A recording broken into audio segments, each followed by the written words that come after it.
करण्याकरता बोलवलेलं आहे।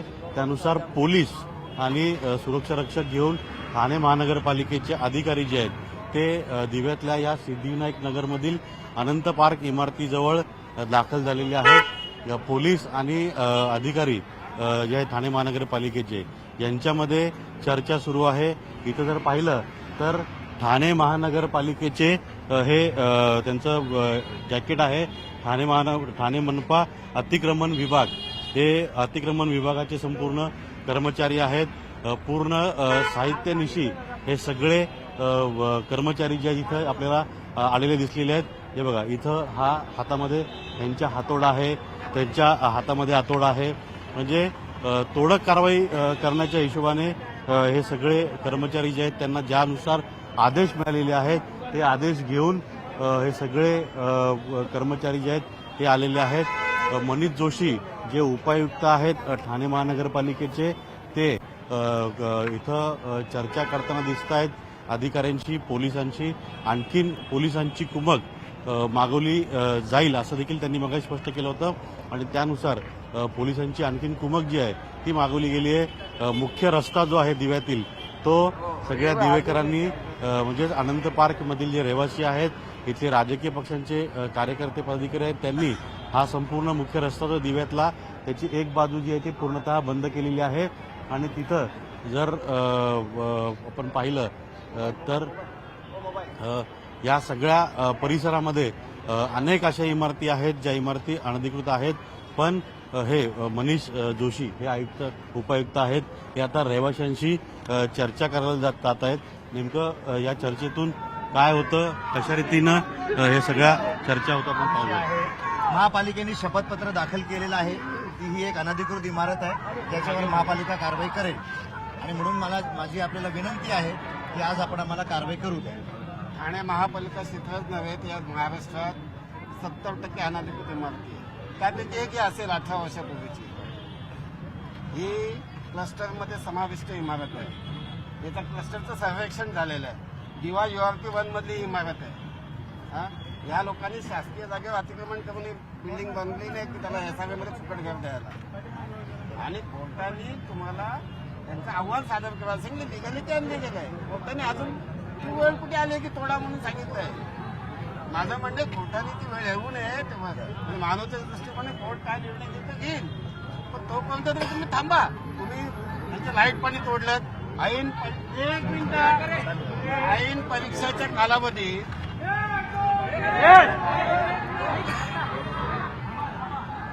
ऐन परीक्षेच्या कालावधीत 10वी 12वीच्या परीक्षा असताना तुम्ही या बिल्डिंग याची लाईट पाणी कट केलं। या बिल्डिंग मध्ये हॉस्पिटल आहे त्यांना तरी तुम्ही तो तोडा। इथं मेडिकल शॉप आहे, इथले गाळे तोडले केलं। तुम्हाला कोर्टात अहवाल सादर करायला खूप बाजू आहे, अजून कोर्टाने अंतिम निर्णय दिलेलाच नाहीये तोडा म्हणून। आणि या मुलांचं फ्युचर तुम्ही बिघडवताय। या मुलं 10वी 12वीला फेल झाले त्याला जबाबदारी सर्वस्वी तुम्ही असणार आहात। यांचं करिअर यांनी जर वेगळा मार्ग पत्करला तर त्याला जबाबदार तुम्ही असणार आहात। याच्यापैकी कोणी जर शिक्षणाअभावी वेगळा मार्ग पत्करला तर त्याला हे तुम्ही उपायुक्त आणि सहाय्यक आयुक्त असणार आहात। नाही, पण आमचं एक म्हणणं आहे ना की आता ज्या गोष्टी आपण आम्हाला सांगितल्या हे या बिल्डिंगच्या वतीने वकिलाने हायकोर्टात सांगायला पाहिजे ना।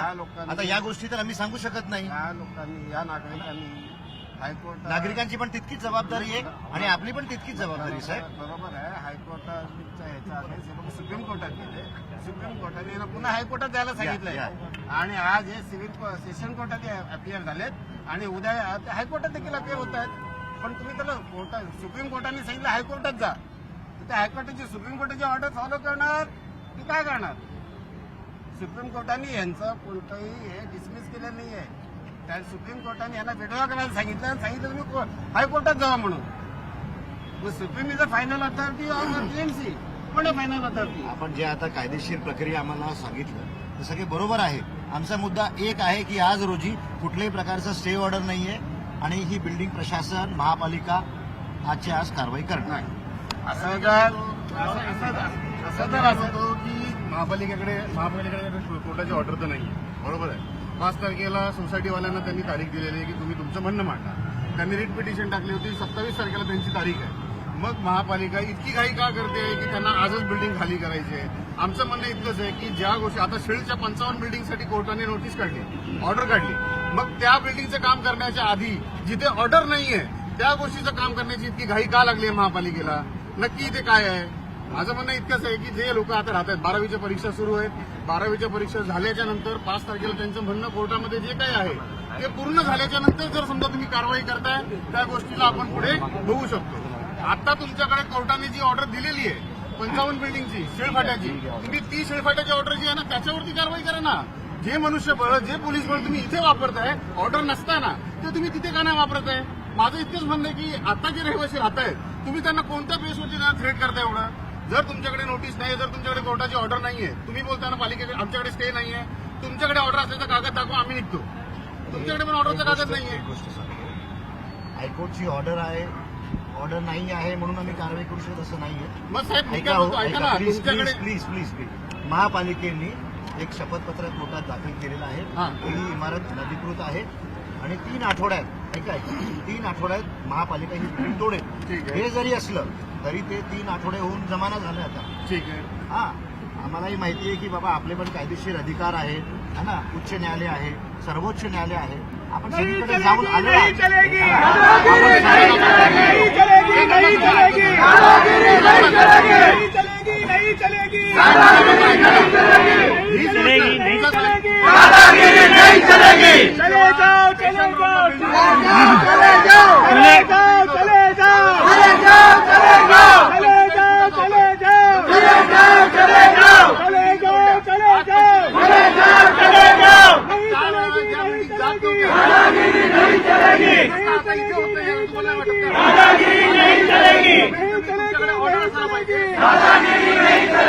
कारवाई करू शकता. कोर्टाने ऑर्डर दिलेली नाहीये तर तुम्हाला कारवाई करण्याचा अधिकारच नाही. सगळ्यात पहिली गोष्ट. आणि तुम्ही जर बोलता कोर्टात तुम्ही अफिडेव्हिट दिलंय, हा दिव्यामध्ये किती पेटी दिली करा तो?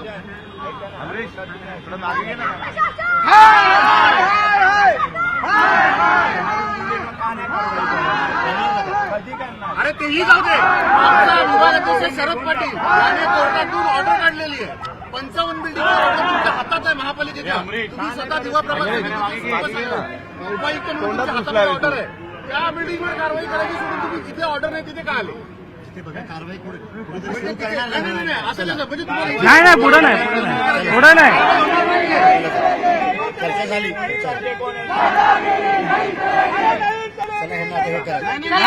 नाही अजिबात नाही हात लावायचा, दादागिरी नाही करायची.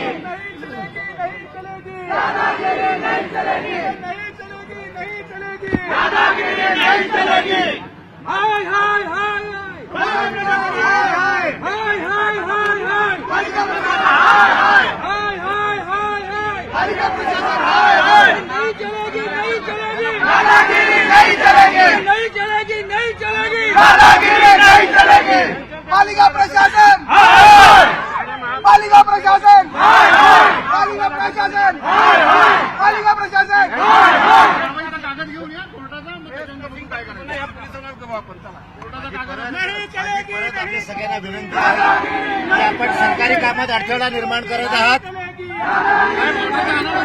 ऑर्डरचा काय संबंध आहे? बिल्डिंग हे पण होणार. आता मीडिया समोर मी बोलतोय, हे पण होणार. करू द्या मला.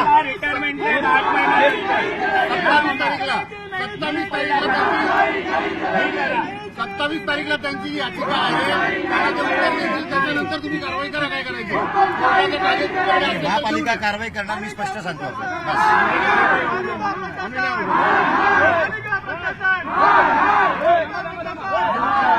पालिका जबरदस्ती कारवाई करत असेल तर आपल्याला बी जबरदस्ती करावी. हे करा आता.